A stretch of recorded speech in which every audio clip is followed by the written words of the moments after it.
Hello friends, કેમ છો? Welcome to my channel. આજે હું તમારી સાથે ખૂબ જ રિફ્રેશિંગ અને પેટને ઠંડક મળે તેવું ગરમીનું સ્પેશિયલ આમ પન્નાની રેસીપી તમારી સાથે શેર કરવા માંગુ છું. તો અહીંયા મેં 4 કાચી કેરી લઈ લીધી છે. કાચી કેરીના આપણે બધા જ છોટલા કાઢી નાખવાના છે. તમે છોટલાની સાથે પણ કેરીને બાફી શકો છો, પણ હું અહીંયા છોટલા કાઢીને કેરીને બાફીશ. એટલે તમે જોઈ શકો છો હું આ રીતે બધા છોટલા બધી કેરીઓના કાઢી નાખીશ. તો હવે આ બધી કેરીઓના છોટલા કાઢીને ત્યાર પછી આપણે તેને બાફવાની છે. તો અહીંયા મેં બધી 4 કેરીના છોટલા બરાબર કાઢી નાખ્યા છે. તો હવે આપણે તેને બાફી લઈએ. તો અહીંયા મેં એક કુકર લઈ લીધું છે. તમે જોઈ શકો છો એક કુકર લઈ લીધું છે. એ કુકરની અંદર હવે આ બધી કેરીઓને એડ કરી દેવાની છે. એડ કર્યા પછી તેની અંદર 1 ગ્લાસ જેટલું પાણી એડ કરવાનું છે. પાણી વધારે એડ કરવાનું નથી, તેનું ખાસ ધ્યાન રાખજો. આપણે ખાલી કેરી બફાય તેટલું જ પાણી એડ કરવાનું છે. ત્યાર પછી કુકર બંધ કરીને 4થી 5 સીટી લો ફ્લેમ પર આપણે બોલાવવાની છે. હવે આપણું કુકર અહીંયા ઠંડુ થઈ ગયું છે. કુકર ઠંડુ થાય પછી જ તેને ખોલવાનું છે. અહીંયા કુકર ઠંડુ થઈ ગયું છે. તો તમે જોઈ શકો છો આપણી કેરી હવે બરાબર રીતે બફાઈ ગઈ છે, એકદમ મેશ થઈ ગઈ છે. તમે જોઈ શકો છો આ રીતે કેરીને મેશ થવા દેવાની છે. આ રીતની કેરી આપણે બાફવાની છે. તમે તેના ગોટલા કાઢીને પણ કેરીને બાફી શકો છો. અહીંયા મેં ગોટલાની સાથે જ કેરીને બાફી છે. તો હવે તેને ઠંડી પાડી દેવાની છે. ઠંડુ કર્યા પછી તેની અંદર જે ગોટલા છે તેને પણ કાઢી નાખવાના છે. અહીંયા મેં એક પેણી લઈ લીધી છે. પેણીની અંદર 2 કપ વજનમાં 400 ગ્રામ જેટલી મેં ખાંડ એડ કરી છે. ખાંડ તમે વધારે કે ઓછી કરી શકો છો. તેની અંદર આપણી ખાંડ ડૂબે તેટલું જ પાણી એડ કરવાનું છે. 1 ગ્લાસ જેટલું મેં પાણી એડ કર્યું છે. પાણી એડ કર્યા પછી આપણે ખાંડને બરાબર ઓગળવા દેવાની છે. આપણે કોઈપણ જાતની એકતાળની ચાસણી નથી કરવાની. આપણે જસ્ટ ખાંડને મેલ્ટ કરવાની છે. અને અહીંયા ખાંડ બરાબર મેલ્ટ થઈ જાય ત્યાર પછી અહીંયા ખાંડની અંદર થોડી ગંદકી હોય છે તે દૂર કરવા માટે હું અહીંયા 1/4 કપ દૂધનો યુઝ કરું છું. તેને ધીરે ધીરે આપણે આ ચાસણીની અંદર એડ કરવાની છે. તમે જોઈ શકો છો તમે દૂધને ચાસણીની અંદર એડ કરશો તો ખાંડની અંદર જે બી ગંદકી હશે, જે ડર્ટ હશે એ બધું જ ઉપર આવી જશે. તમે જોઈ શકો છો. અને ત્યાર પછી આપણે કોઈ પણ ગળણી લઈ લેવાની છે અને તે ગળણીની હેલ્પથી આપણે આ બધી જ ગંદકી કાઢી નાખવાની છે. આ રીતે તમે જોઈ શકો છો આ રીતે આપણે બધી જ ગંદકી દૂર કરી દેવાની છે. તો અહીંયા મેં બધી જ ગંદકી બરાબર રીતે કાઢી નાખી છે.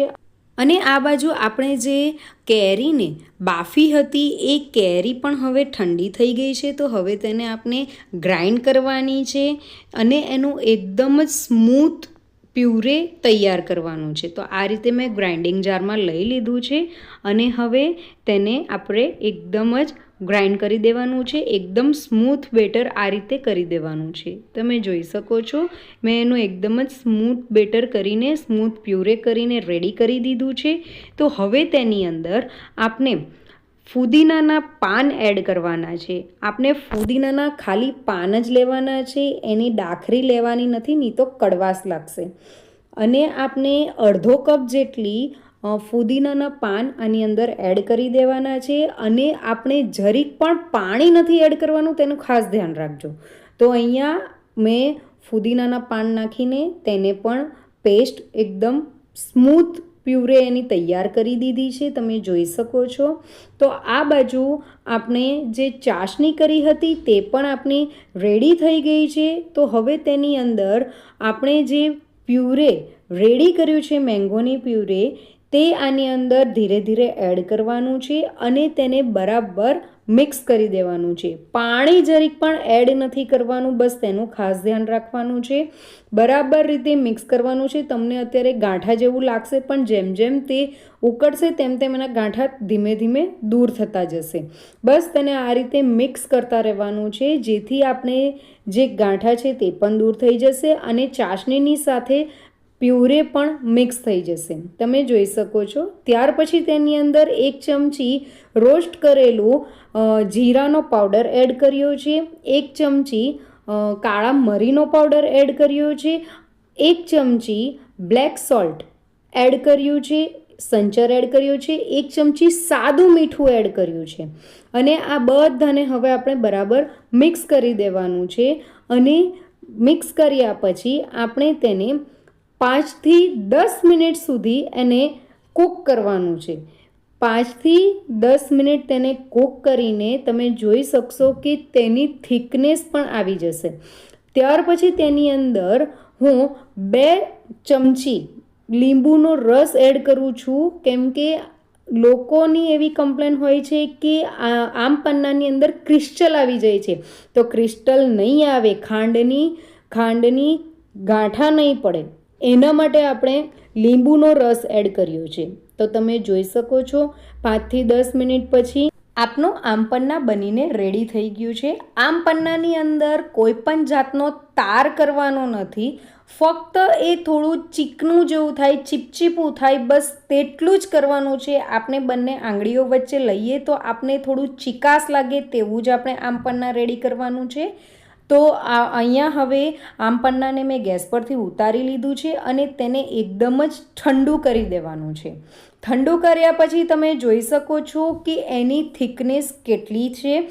આ રીતની થિકનેસ હોવી જોઈએ. ત્યાર પછી તમે એને એક કન્ટેનરની અંદર ભરી શકો છો. આ રીતે તમારી પાસે જે પણ કન્ટેનર હોય, કાચનો હોય, પ્લાસ્ટિકનો હોય, તમે કોઈ પણ કન્ટેનરની અંદર આ રીતે તેને ભરીને સ્ટોર કરી શકો છો. અને તેને બહાર રૂમ ટેમ્પરેચર પણ 2 થી 3 મહિના સુધી રાખશો તો એ બગડશે નહીં. અને ફ્રીજની અંદર તમે 4 થી 5 મહિના સુધી રાખશો તો પણ એ બગડશે નહીં. એટલે આખા સમરમાં, આખા ઉનાળામાં તમે આ પી શકો છો આમપન્નાને.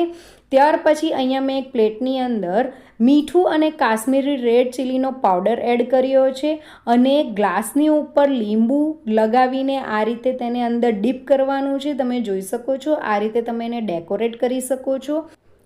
તેની અંદર મેં આઈસ ક્યુબ નાખી છે, તમે જોઈ શકો છો. આઈસ ક્યુબ નાખ્યા પછી તેની અંદર જે ફુદીનાના પાન આવે છે તેને મેં ઝીણા કટ કરી દીધા છે અને તેને એડ કર્યા છે. ત્યાર પછી આપણે જે આમપન્ના રેડી કર્યું છે એ આમપન્ના મેં એની અંદર એડ કર્યું છે અને ત્યાર પછી તેની અંદર ઠંડુ પાણી એડ કરવાનું છે.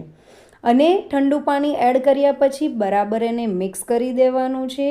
તમે જોઈ શકો છો, જોઈને જ મોઢામાં પાણી આવે તેવું ખાટું, મીઠું, તીખું એવું આપનું રિફ્રેશિંગ એવું આમપન્ના બનીને રેડી થયું છે. તો તમને મારી આજની આમપન્નાની રેસીપી કેવી લાગી એ કમેન્ટ કરીને જરૂરથી મને કહેજો.